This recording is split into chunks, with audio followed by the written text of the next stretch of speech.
So my name is Wendy. Yeah. And I was born and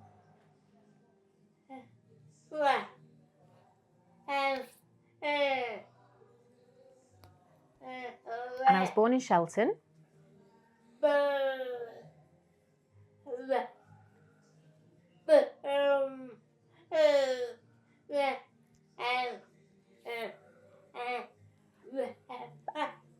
Bowie Road. Just round the corner. And now I live with him. So I did live in Mere, but I didn't like it so much. It wasn't so nice. But now I live in Longton. That's where I am now. I like it there. Yeah, I like it there. It's quiet. Yeah, quiet street. And where did you go to school when you were younger? I went to the Mount School, and I was when I was 4. So from when I was 4, I can't really remember, but yeah, when I was 4. And how long did you stay at the Mount School? Until what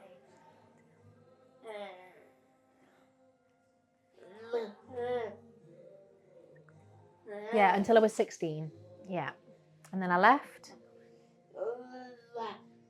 Yeah, I didn't like writing and English at school. English was really hard, but arithmetic, no, it was all right. Arithmetic was okay. But I didn't like all the attention and lots of people sort of looking at me and the noise. Oh no, talking and things like that. I just, noise in the background, anything like that, wasn't a fan.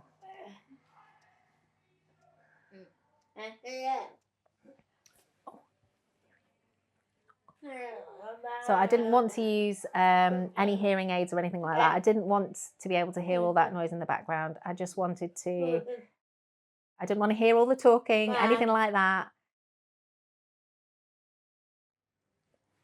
Yeah, I liked it quiet. I liked it quiet at school. And then when I finished, I left, and I would go. Well, after school, I would go and play. When I was younger, I can't remember, but and I would go back and I would pray, and I would have dinner. Yeah, that's it. Yeah.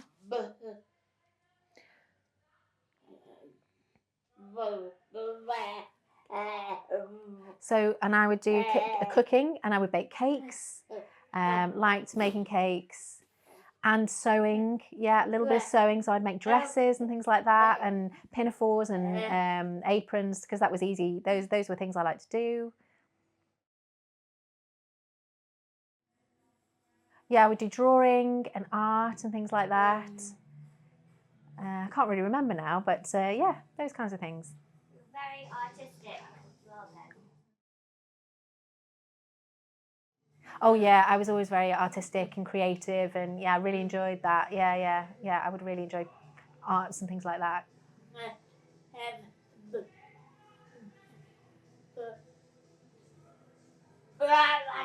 Oh, basketball. I used to play basketball a little bit when I was younger. And running, yeah, we would do loads of running around, all the girls together. And at the egg and spoon race, I remember that from school. That was really good, yeah. And you drop it, you'd have to pick it back up again and start again. And we go outside into the woods, and it was really cold, yeah, when we had to play outside.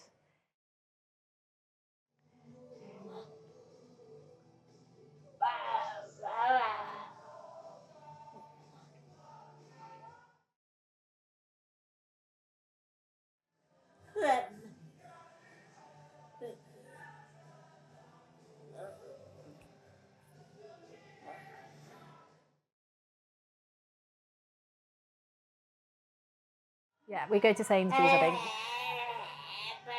think. Yeah, we go to Sainsbury's shopping, and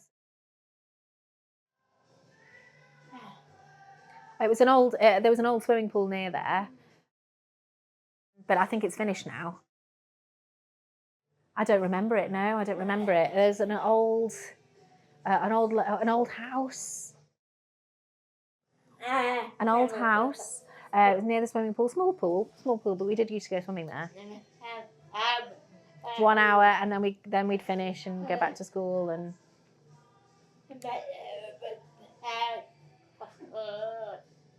and then I'd go home for tea. Yeah, after school.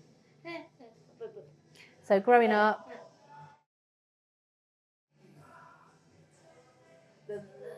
And I finished at 16. Yeah, finished school at 16. And then I went into my work where I was doing design and art.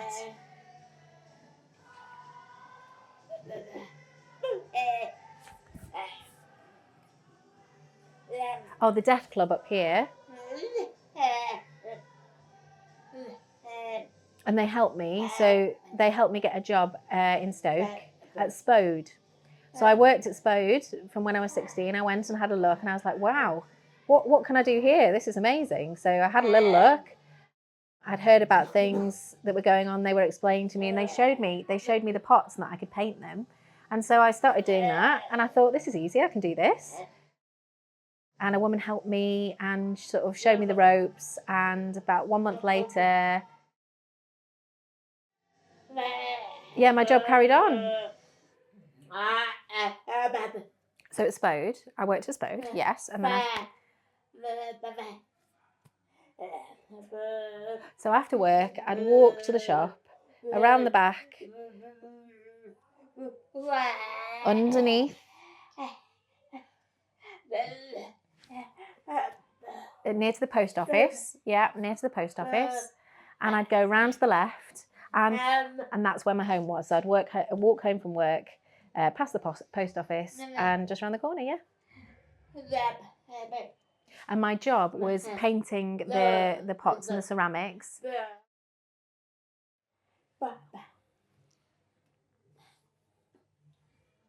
And so I'd decorate beautiful things, and the machinery would.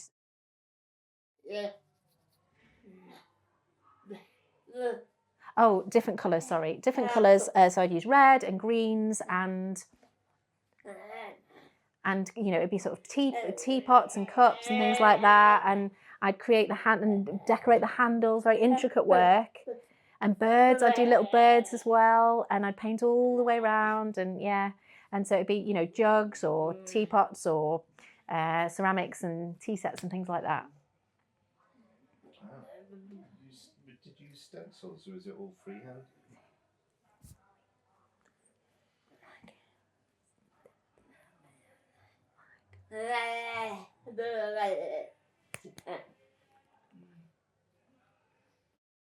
We had a stencil, and they gave me a stencil,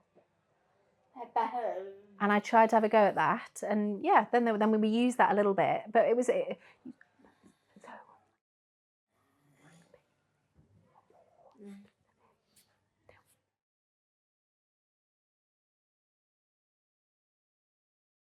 It was a specific pattern we were asked to follow, and I would do that the same ones on each of the sets.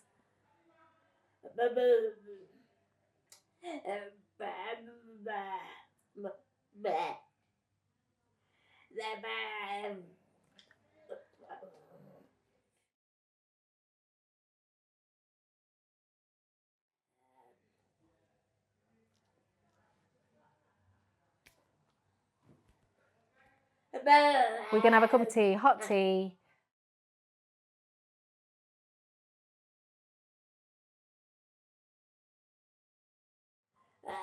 Yeah, we'd have the hot water, the tea, we'd go pour the tea, have a little hot tea. That was really nice. And then go back and then have a cup of tea. That's it. I'd go back to my workstation, and I'd have a little cup of tea with me. And I'd have taken it with me, and I had a little sip of tea, and my boss couldn't see. And then I'd carry on working. So I'd go and get that little cup of tea, bring it back, have a little sip, try and make sure my boss didn't see. That was my little treat. So you weren't allowed to have tea while you were working? No, not really. Not really allowed, but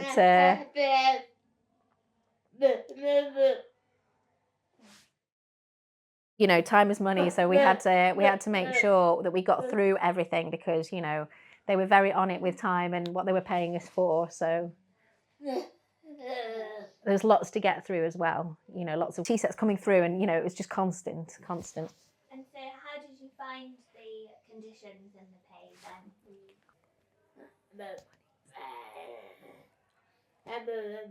It was all right. Not that much, but the longer you stayed there, the more you got. So it increased over the years. So if you were loyal to the company, you get more money over the years, and it would increase slightly. So that was good. And how long did you work at the boat?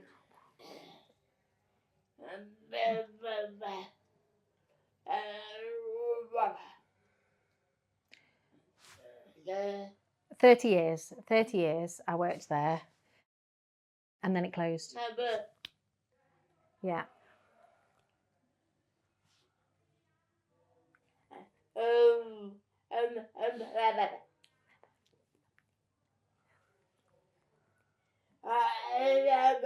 And 2007 it closed. did you work anywhere else after, or did you retire after that? No, I retired after that because of my knees and my health. So I just needed to focus on that. Yeah, I wasn't very well. I've got a few health problems, so.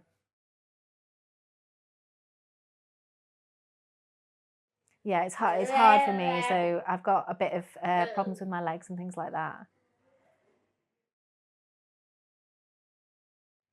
And I'm diabetic as well. So that's one of the things I have to look after myself for.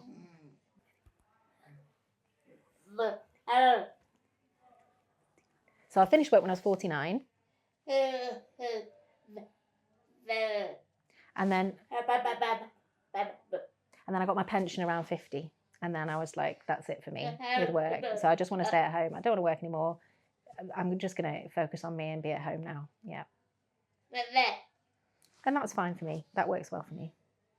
And when you were working at Stowe, were there any other deaf or disabled workers while you were there?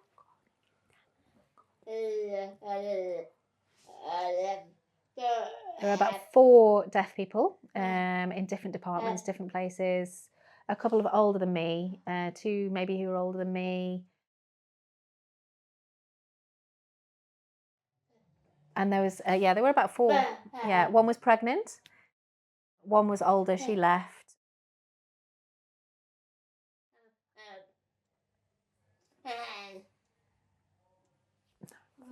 Yeah, there were 4 deaf people, but yeah. And I was the lazy one. I was the lazy one, she says. And then I left, I left when I was relatively young. And how did you find technology changed over the years while you were working there?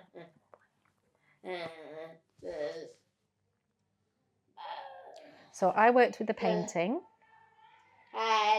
and you did that by hand. But as things changed, maybe 25 years, something like that.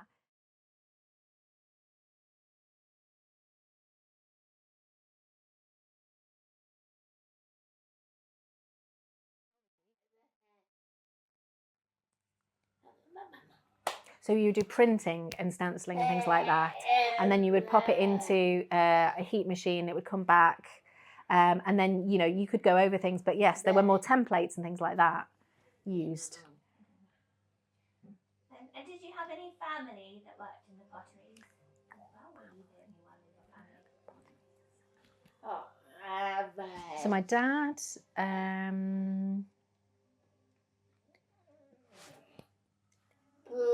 Oh, the Michelin. I think he worked for Michelin, but my mum didn't work.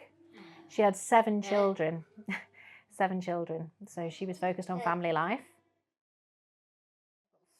3 brothers, 4 sisters.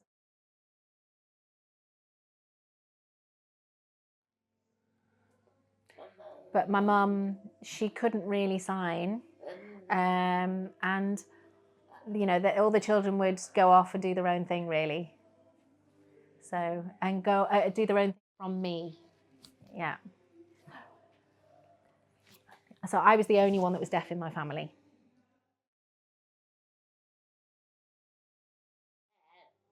So I'd go and play on the street outside. I met a girl on the street and we would play together. And we'd go on the swings together. And we'd go up to Hanley Park. And we'd play in Hanley Park. We'd go on the swings and we were good friends. That was really nice. And we'd go off together and play together. And, oh yeah, we'd go on the swings and the playground equipment and the slide. I was a bit nervous on the slide actually. I had to be careful when I was going down. Didn't want to slip or anything like that. But we would play together. And my brother, he would come and get me, and he would help me go on the slide. And but if and then maybe I'd fall off, hurt my knee, and my brother was my brother would tell me off for that, and we'd try, we'd go on the different playground equipment and the roundabouts and things like that. So, but I had to be careful when I was going on them. But I didn't want to get in trouble with my brother, so because I hurt, if I'd hurt my knee or fell over, he was worried about me, so I had to be a bit careful. Just ask about her relationship with deaflinks and if all deaflinks has changed over the years.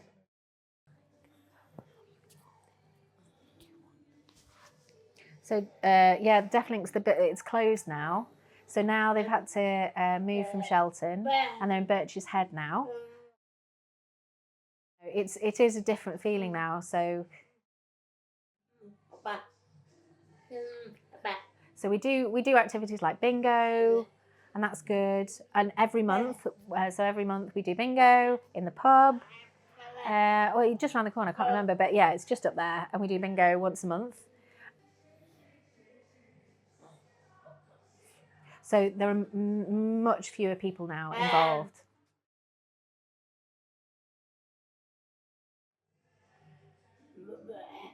So we used to be able to walk. We used to just be able to walk to Deaflinks because it was quite close to us. It's just not far from us at all.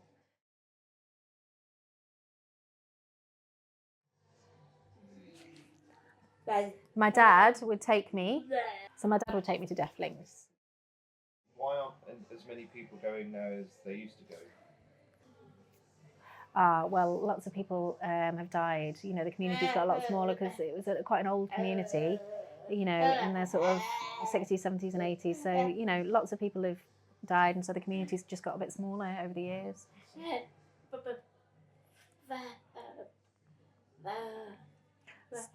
And they've moved to different places. People have moved to different areas, and the younger people aren't here. They've changed areas, and so the deaf community's just got a bit smaller in this area. I think last question. Could you just describe a typical day for you now? What do we do? So in the morning, what do we do?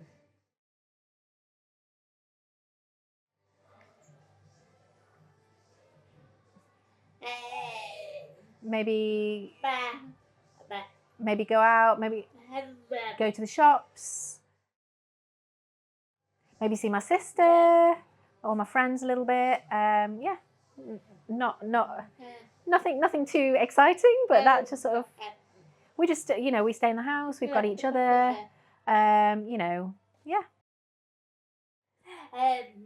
So for breakfast, we'll have cereal, and the two of us, he might cook something for breakfast for us. Easy cooking, nothing too complicated. Maybe some eggs, something like that, and then I maybe bake a cake or something like that. Maybe do some cooking at home. Who knows?